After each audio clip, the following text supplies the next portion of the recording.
మన విద్యా సంస్థలు కేవలం మార్కుల ఫ్యాక్టరీలేనా? 90% డిగ్రీ పట్టాలు చిత్తు కాగితాలతో సమానం. నైపుణ్యాలు అందించిన డిగ్రీలు 4 గీక్కోవడానికి కూడా పనికిరావు. ఈ మాటలు అన్నది ఎవరో కాదు, లోక్సత్తా వ్యవస్థాపక అధ్యక్షులు డాక్టర్ జయప్రకాష్ నారాయణ. సమాజ పురోభివృద్ధికి కావాల్సిన పట్టాలు కాదని creativity, productivity and critical thinking. దేశంలో 24 కోట్ల మంది పాఠశాలలో ఉన్నారని, వారిలో 80% విద్యార్థుల భవిష్యత్తు ప్రశ్నార్థకమేనని ఆయన అన్నారు. ఇప్పుడు మనం జేపీ గారి కామెంట్స్లోని వాస్తవికతను పరిశీలిద్దాం. 2025 నాటికి ఓవరాల్గా ఇండియాలో ఉన్నటువంటి అన్ఎంప్లాయ్మెంట్ 5.2%. బట్టి మీరు అర్థం చేసుకోండి.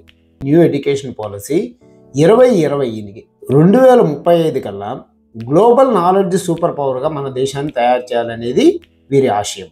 ఈ న్యూ ఎడ్యుకేషన్ పాలసీలో ఎటువంటి విద్యా విధానం ఉండాలి, ఏ వయసుకి ఏమేమి అందించాలనేది చాలా క్లియర్గా స్పష్టంగా ఉంది. కాకపోతే skill development, critical thinking and productivity గురించి ఎక్కడా ప్రస్తావన లేదు.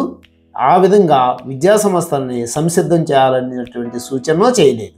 రాష్ట్రాన్ని చూసినట్టయితే గత ప్రభుత్వంలో ఫ్లాగ్షిప్ ప్రోగ్రాం కింద మనబడి నాడు నేడు తీసుకోవడం జరిగింది.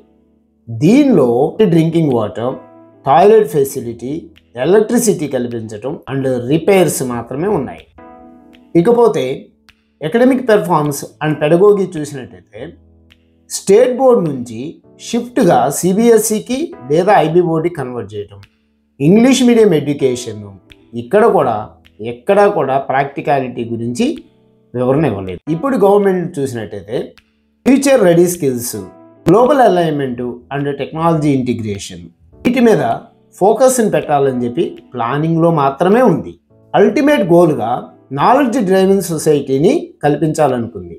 కానీ రియాలిటీలో మాత్రం అకాడమిక్ క్యాలెండర్ని మీరు పరిశీలించినట్టయితే ఏపీ బోర్డు వారు ఇచ్చినటువంటి అకాడమిక్ క్యాలెండర్లో కేవలం ఎగ్జామ్స్కి సంబంధించిన షెడ్యూల్తో పాటు చిన్న చిన్న కార్యక్రమాలను మాత్రమే ఇవ్వడం జరిగింది. ఎటువంటి స్కిల్ డెవలప్మెంట్ ప్రోగ్రామ్ను మాత్రం మెన్షన్ చేయటం లేదు. దీన్ని బట్టి మనకు అర్థమవుతుంది ఏంటంటే 79 సంవత్సరాల స్వాతంత్రం తర్వాత కూడా ఈ రోజుకి మన విద్యా సంస్థలకి కేవలం బేసిక్ ఎమ్యూనిటీస్ని కల్పించే పరిస్థితిలో ఉన్నాం.